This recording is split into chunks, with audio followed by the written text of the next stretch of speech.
दुनिया की सबसे ऊंची बिल्डिंग है और मलेशिया की 450 मीटर ऊंची ट्विन टावर, इसे भी आप जानते ही होंगे।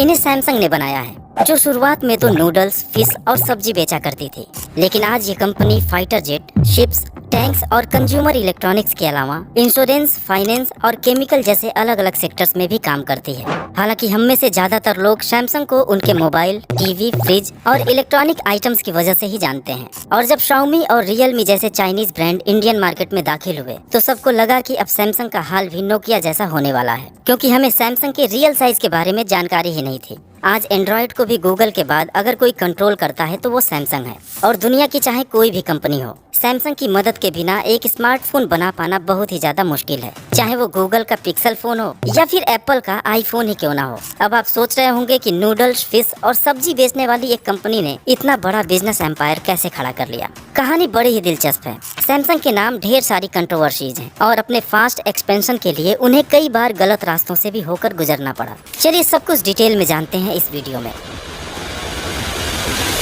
ये है ली बियोंग-चुल, जो साउथ कोरिया के एक रिच फैमिली से बिलोंग करते थे और सिर्फ 28 इयर्स की एज में सैमसंग ट्रेडिंग कंपनी की शुरुआत किए थे। और आपकी जानकारी के लिए बता दूं कि कोरिया में सैमसंग का मतलब होता है 3 स्टार, जहां 3 नंबर कोरिया में बिग और पावरफुल को शो करता है और स्टार का मतलब एवरलास्टिंग। और आज बिग, पावरफुल और एवरलास्टिंग सैमसंग को डिस्क्राइब करने के लिए एक परफेक्ट वर्ड है। लेकिन शुरुआत में ऐसा नहीं था। सैमसंग एक छोटी सी ट्रेडिंग कंपनी हुआ करती थी, जिसने धीरे धीरे अपने बिजनेस को पूरे साउथ कोरिया और आसपास के कुछ कंट्रीज में एक्सपेंड कर लिया था। सियोल शहर में उनका हेड ऑफिस था और साल 1950 में नॉर्थ कोरिया से जब वॉर शुरू हुआ तब तक उनका नाम साउथ कोरिया के टॉप 10 ट्रेडिंग कंपनी में शामिल हो गया था। और दोस्तों, इस वॉर से ही सैमसंग की असली कहानी शुरू होती है। वॉर की वजह से उनको अपना बेस सियोल से बुसान शिफ्ट करना पड़ा और बिजनेस की हालत तो ऐसी हो गई कि सरवाइव करना मुश्किल हो गया। एक्सपोर्ट करना तो दूर, लोग खाने पीने की चीजों के लिए इम्पोर्ट पर डिपेंडेंट हो गए। जैसे ही वॉर खत्म हुआ, ली ने अपने बिजनेस को डाइवर्सिफाई करने का फैसला किया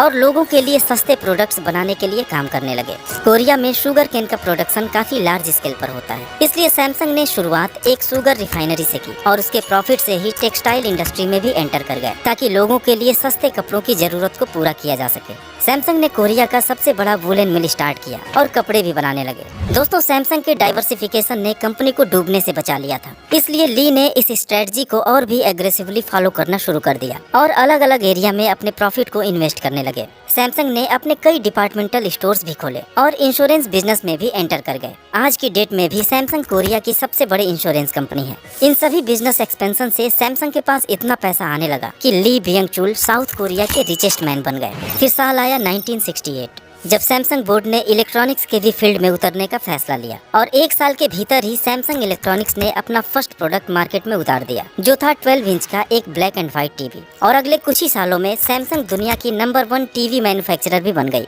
और इस सक्सेस ने सैमसंग को और भी इलेक्ट्रॉनिक प्रोडक्ट्स बनाने के लिए मोटिवेट किया। सैमसंग ने 1979 में माइक्रोवेव, 1980 में एयर कंडीशनर, 1981 में कलर टेलीविजन्स और 1983 में पर्सनल कंप्यूटर्स को भी लॉन्च कर दिया। लेकिन उन्हें जल्दी ही महसूस हुआ कि इन सारे इलेक्ट्रॉनिक आइटम्स के छोटे छोटे पार्ट्स के लिए उन्हें किसी दूसरी कंपनी पर डिपेंडेंट रहना पड़ता है। इसलिए वह एक सेमीकंडक्टर कंपनी को ही खरीद लिए और अपने लिए खुद ही पार्ट्स बनाने लगे और फिर आगे अपने सेमीकंडक्टर चिप्स की प्रोडक्शन कैपेसिटी को बढ़ाकर इसे ग्लोबली एक्सपोर्ट भी करने लगे। आज एप्पल भी अपने फोन में सैमसंग का ही मेमोरी चिप यूज करता है। इसके अलावा भी सैमसंग के कुछ ऐसे डिविजन्स हैं जिनके बारे में जानकर आप शॉक्ड हो जाएंगे। सैमसंग हैवी इंडस्ट्रीज दुनिया के लार्जेस्ट शिप बिल्डर्स में से एक है। इनका एक दूसरा डिवीजन है सैमसंग कंस्ट्रक्शन एंड ट्रेडिंग, जो रोड, टनल्स, ब्रिजेस और काफी बड़े बिल्डिंग प्रोजेक्ट्स पर काम करती है। और जैसा कि मैंने वीडियो के शुरू में ही बताया था कि दुबई का बुर्ज खलीफा और मलेशिया की ट्विन टावर को सैमसंग ने ही बनाया है। इसके अलावा साउथ कोरिया का लार्जेस्ट थीम पार्क एवरलैंड,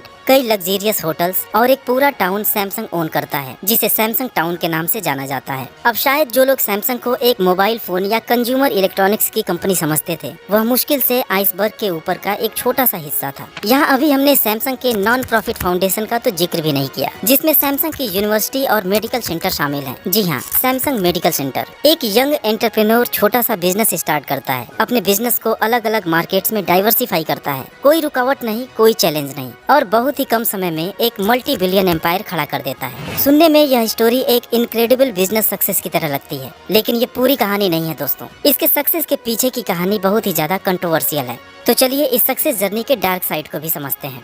वार के बाद साउथ कोरिया की अर्थव्यवस्था बर्बाद हो चुकी थी। प्रोडक्शन और एक्सपोर्ट पूरी तरह से रुक चुका था। कोरियन प्रेसिडेंट अपनी इकोनॉमी को एक्सपेंड करना चाहते थे और इसके लिए उन्होंने बड़े कोरियन ग्रुप्स को सपोर्ट करने का फैसला किया, लेकिन सपोर्ट का तरीका बिल्कुल अनएथिकल था।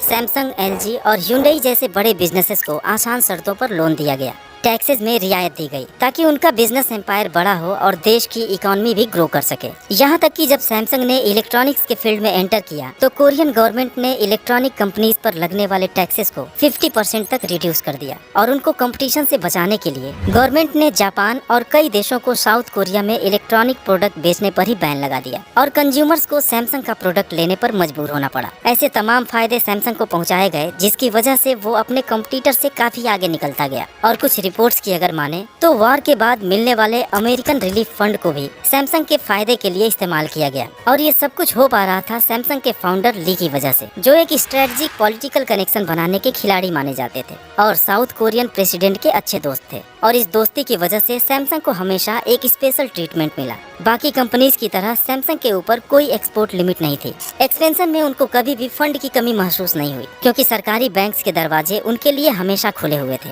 हालांकि सैमसंग के फास्ट ग्रोथ से कोरिया की इकोनॉमी को भी फायदा पहुंचने लगा, खासकर एम्प्लॉयमेंट के रूप में। काफी लोगों को नौकरी मिलने लगी, लेकिन छोटे कोरियन बिजनेसमैन बर्बाद होने लगे क्योंकि कोई छोटी मोटी कंपनी गवर्नमेंट सपोर्टेड सैमसंग जैसे जायंट के सामने कैसे टिक सकते थे।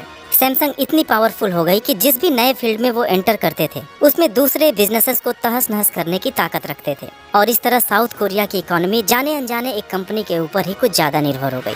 सैमसंग साउथ कोरिया के अलग अलग इंडस्ट्रीज में हैविली इन्वॉल्व था और साल 2014 में तो साउथ कोरिया के कुल जीडीपी में 17% अकेले सैमसंग का कंट्रीब्यूशन था।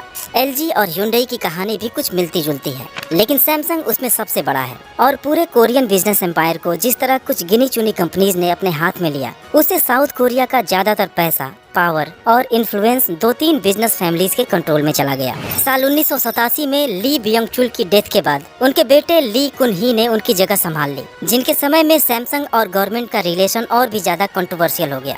1996 में उनके ऊपर फार्मर प्रेसिडेंट को रिश्वत देने का आरोप लगा, लेकिन सैमसंग की गवर्नमेंट कनेक्शन की वजह से तत्कालीन प्रेसिडेंट ने उन्हें बिना किसी एक्शन के माफ कर दिया। ऐसे ही एक घटना 2008 में हुई जब ली कन ही को टैक्स चोरी और एक घोटाले में दोषी पाया गया और उन्हें अपने पद से हटाने के साथ ही 3 साल की सजा भी सुना दी गई। लेकिन अगले ही साल उस समय के प्रेसिडेंट ने उनकी सजा को माफ कर दिया और फिर से वो सैमसंग के चेयरमैन बन गए जैसे कुछ हुआ ही ना हो। इससे आप सैमसंग और कोरियन गवर्नमेंट के बीच के रिलेशन को समझ सकते हैं। इसके बाद भी अपने बेटे ली जेयोंग को सैमसंग का हेड बनाने के लिए गवर्नमेंट ऑफिशियल्स को रिश्वत देने के आरोप उनके ऊपर लगे। फिर उनके बेटे ली जेयोंग भी रिश्वत देने के दोषी पाए गए, लेकिन किसी भी आरोप पर एक्शन नहीं लिया गया।